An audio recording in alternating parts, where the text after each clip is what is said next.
Herman Fuller presents Icky the Magic Clown. Herman Fuller's Circus of the Disquieting. Send in the clowns. Herman Fuller's clown troupe are like none the world has ever seen. They will delight and astound you with their unearthly talents, all led by the beautiful, the magical, the sensational Icky. One day only. 7 p.m. this Sunday at the Western Fairgrounds. One show, one chance. Come one, come all. The following is a page from a publication entitled To the Circus Born, Herman Fuller's Menagerie of Freaks. The identities of neither publisher nor author have been established, and scattered pages have been found inserted into circus-themed books in libraries across the world. The person or persons behind the dissemination are unknown. Icky the Magic Clown. It all started when I found a book on stage magic by a guy named Tobin Hollis. It had about 300 tricks in it, and a few dozen of them were legitimately supernatural. I did a handful of them for a school talent show and won first place easily. That's when I learned I loved performing. Fortunately for me, no one I ever performed for could tell the difference between real magic and expertly executed stage magic.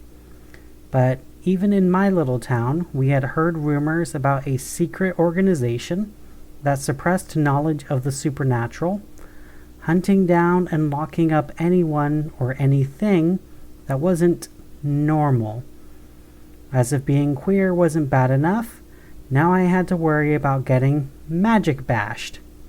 Yeah, I could just not use magic, in the same way I could just not love other women. But I decided at a young age I wasn't going to let fear stop me from being who I am. I cut a break when Herman Fuller's Circus of the Disquieting rolled into town. I could tell it was real magic, that the people were magic. It was a community where magic wasn't feared, but celebrated, where magic people accepted one another and protected each other. I knew I was home. After asking around a bit, I ended up in the Ringmaster's tent. I did an audition for Fuller with both real and stage magic, and I was very impressed that he could tell the difference.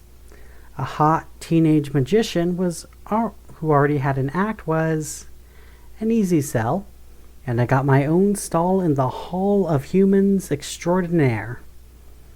Herman didn't have much tolerance for insubordination, but so long as you stayed on his good side, life at the circus was pretty decent. Manny always made sure we were all looked after. Unlike Herman, he knew what it was like to be an outcast, to have people hate, slander, disown, beat, exploit, and attack you for no other reason than being different. We really bonded over that, our shared sense of ostracism, rejection of our own families, and finding solace in the company of fellow freaks. The hall was a good gig, but I dreamed of performing in the big top. Manny took me to the library so I could get some more magic tomes to up my act, but it wasn't enough. That's when I started hanging out with the clowns. Most people think clowns are creepy, if not plain horrifying, upon seeing us up close. But I was awestruck by their supernatural and theatrical talents. To my delight and surprise, some of them thought I showed potential. Eugene and Pius started tutoring me in magic and clowning, and I eventually landed a supporting role in their big top act. That went on for a while, but eventually my progress plateaued. I thought for sure they were going to drop me from the act, but instead they did something that would change my life forever.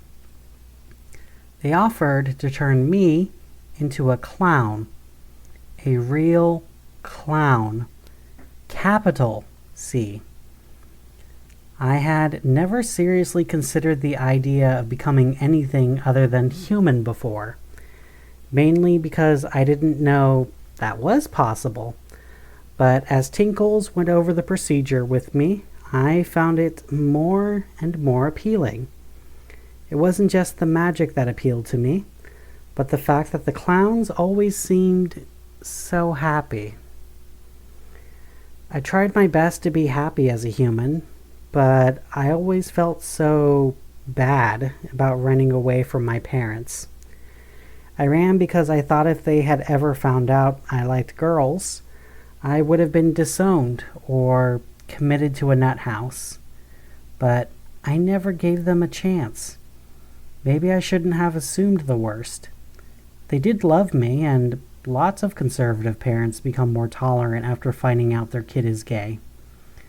Maybe they would have too. I'll never know.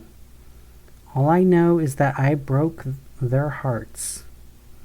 I wanted to escape from that, and I wanted to be the best magician I could be, so I became a clown. That caused a bit of a rift between me and Manny. We never really talked about it, but I think he thinks I lost something valuable by losing my heartache. He and I slowly reconnected over the years, but he still calls me Veronica. I'm not embarrassed to have started off as Veronica, but I couldn't be happier to be Icky.